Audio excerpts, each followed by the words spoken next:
Hello again. In this video, we're going to look at solutions of non-homogeneous systems using homogeneous systems. So when a non-homogeneous linear system has many solutions, the general solution can be written in a parametric vector form as one vector plus an arbitrary linear combination of vectors that satisfy the corresponding homogeneous system. So let's go see that by looking at example 3.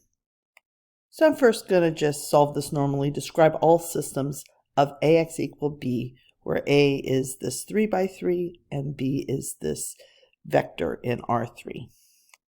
Putting this in augmented form and reducing it to this reduced echelon form, you can see that the solution of this would be, this is x1, this is x2, this is x3.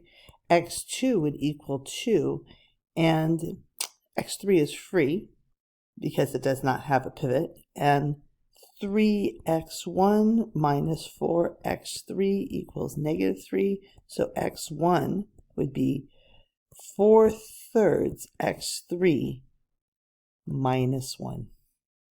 And again, if you put this in parametric form, I'll put in what x1, x2, and x3 is in terms of x3, the variable. So we know that x1 is 4/3 x3. I'm going to put the minus 1 first if that's okay. Plus 4/3 x3. x2 we know is 2, and I'll just write x3 for x3. And then I'm going to split this up to constants this time, plus the variables. That would be 0 for the x3. And you would have here, and factoring out the x3, I'm going to actually factor out a 1/3 x3, and I'll end up with x is equal to a vector, negative 1, 2, 0, plus x over 3, 4, 0, 3. Now this vector looks like example 1. So let's compare this result to example 1 from the last video. If you look at example 1, I know it's very small, it's the same A, but the B's were 0. This is the homogeneous. And you get the same left side here. I stopped here. The same solution for this second term. So you just get this bit. What we get is, this is called a particular solution, so I'll call it P, plus some T times our vector V that we got here. So what this means is that our solution, so there's the solution of TV, we're going to add some vector to it.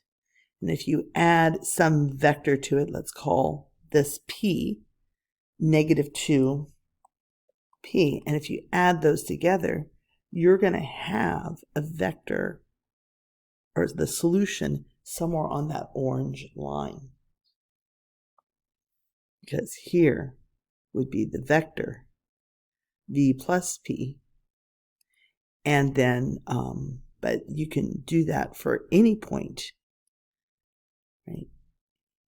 Any T times V. So you could take 2V and then add P. Let's try this in R2 so we can visualize this a little easier. So I'm going to describe the solution set in parametric form to the system. So I'm going to first solve it. You can see that one is just a multiple of another. So when I solve this, we get 0, 0, and 0. So you can see that x2 is free, and x1 is 2x2 minus 2. Let's put that in parametric form. I will write here what x1 is. I'm going to put the negative 2 first just to help me out. And this is free. so I'll just leave it.